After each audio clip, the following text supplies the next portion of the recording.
안녕하세요. 언토리TV 민수경입니다.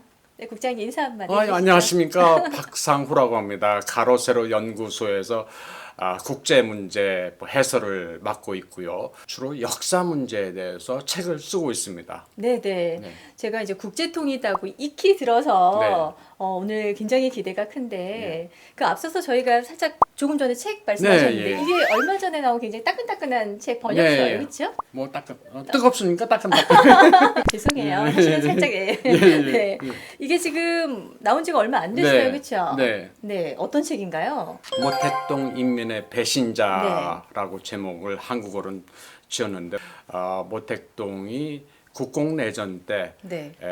일본군과 사실 싸우는 척만 하고 장개석군의 비밀을 일본군으로부터 빼내서 국민당군을 무찌르고 중국을 거머쥐게 됐다. 뭐 그런 스토리가 담긴 내용입니다. 모택동이 일본군과 제대로 싸우지 않았다. 다들 어렴풋이 들어온 얘기인데 명쾌하게 아주 해설을 잘한 책입니다. 엔도 호마레 박사라고 여자분인데 어렸을 때 중국 지린성 창춘에서 태어나서 창춘이 한때 공산군이 포위를 해서 굶어 죽이기 작전을 했습니다. 도시 전체를 포위를 하고 먹을 걸 끊고 수도를 끊고 전기 끊고 해가지고 아사 작전했는데 네네. 거기서 살아남은 분이에요. 모고처럼 구사를 하시고 지금까지도 야후 저편 보면 이분이 해설하는 국제 논평이 굉장히 많습니다. 그리고 강연을 굉장히 활발하게 하시는 분인데 공부를 해야 되겠다. 우리도 모택동의 진상을 알고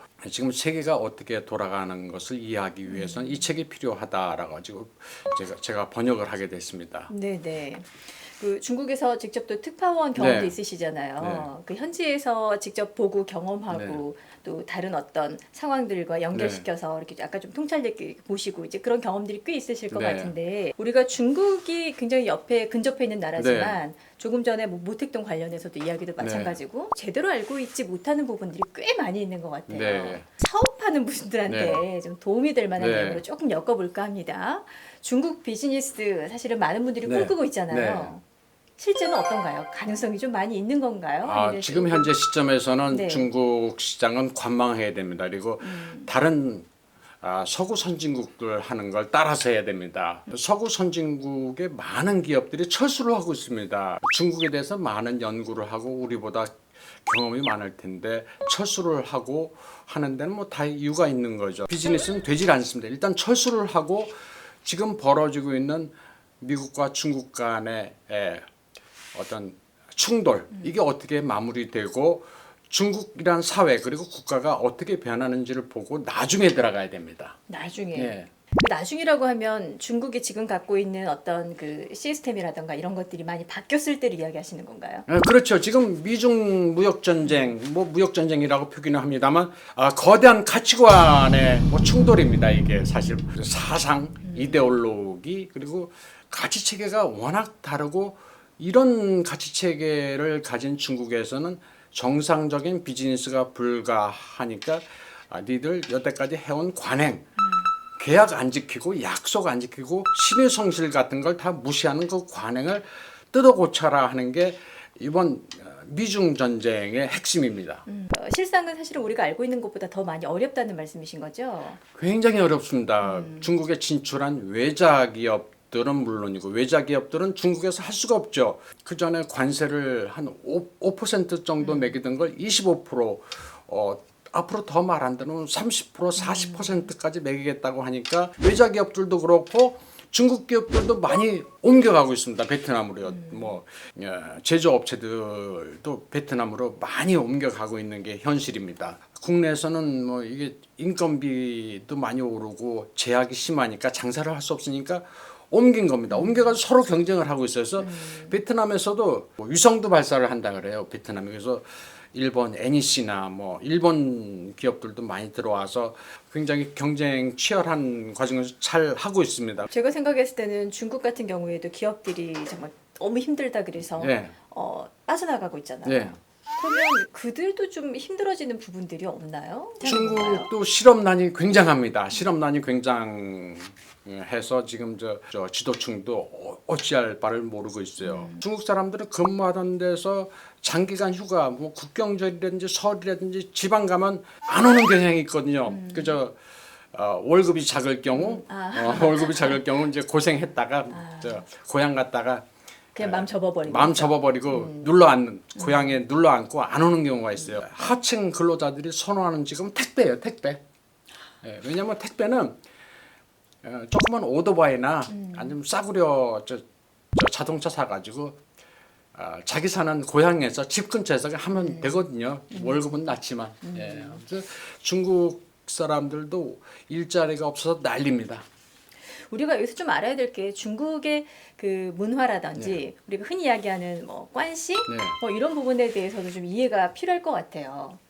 야, 중국 문화를 이해하는 뭐 키워드가 관시라고 하는데 관시라는 건 커넥션이거든요. 사람 간의 뭐 인연이나 뭐 관계를 의미하는데 중국의 관시는 좀 다릅니다. 중국의 관시는 어떤 클랜 중심의 사회예요. 중국은 뭐 국가란 단어에서 원래는 국보다 가가 우선하는 게 중국 사회입니다. 나라라는 큰 개념보다는 클랜, 집안, 가문이 우선이 되는 게 중국 사회고 같은 방언을 안 쓰는 집단이면 적이고 라이벌인 겁니다. 그래서 그게 관시라는 게 요즘 중국 사회는 뭐 개념을 뭘로 봐야 되냐면 네포티즘입니다. 어떤 가족끼리, 친족끼리, 끼리끼리, 공산당끼리 다 해먹는 게 권력과 세력이 뭉쳐진 그룹끼리 자기네들끼리 해먹는 게 중국의 관시입니다.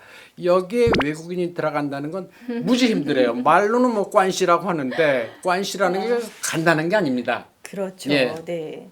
나하고 한 어떤 무리 안에 있는 네. 사람들, 이 사람들 틈바구니에 들어가려면 이것도 어마어마하게 힘든 일일 것 같거든요. 어마어마하게 힘들고 선물도 해줘야 되고 뇌물도 바쳐야 되는데 뇌물 액수가 우리 상상을 초월합니다.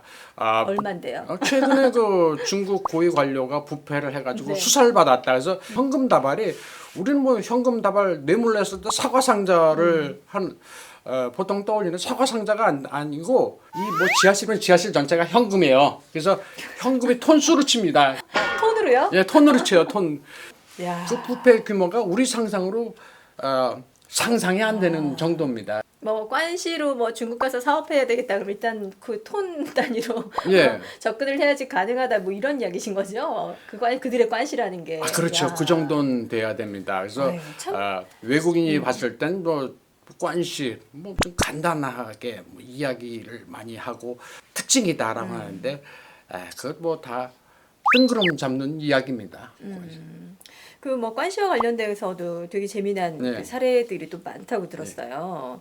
관시 하면 뭐 예전엔 판빙빙이라는 뭐 영화 배우가 실종됐다고 해가지고 크게 한국에서 뉴스가 된 적이 있습니다만은 벌어들이는 액수가 상상을 초월합니다. 타이완의 1년 국방 예산하고 똑같다 그래요. 그게 영화 찍어가지고 되지가 않는 겁니다. 그러니까 예를 들어 뭐 중국에서 대출을 해준다면 대출 커미션이 10%입니다. 그걸 차곡차곡 모아가지고 오늘날의 그 재산이 된 거예요. 린지링이라는 여자가 나중에 그 중국 고관대작 그 정치국 상무위원급한테 성상납을 했다는 얘기가 나옵니다. 그러니까 샤오지엔화라는 사람은 나중에 실종이 됩니다. 그 사랑과 야망 속에 돈까지 이제 들어가 있는 요소가 있는데, 그러니까 뭐 중국 비즈니스는 뭐 굉장히 그런 면에서 힘들고 예측이 불가능합니다. 참 우리가 봤을 때는 뭐 돈, 여자, 정치적인 어떤 영향들 뭐 이런 것들이 막 얽히고 설켜 있는 그런 어떤 이제 부분들이 사실 많이 있잖아요. 우리 입장에서는 좀 비도덕하다고 여겨질 수도 있을 것 같은데 그들은 어떻게 생각하나요?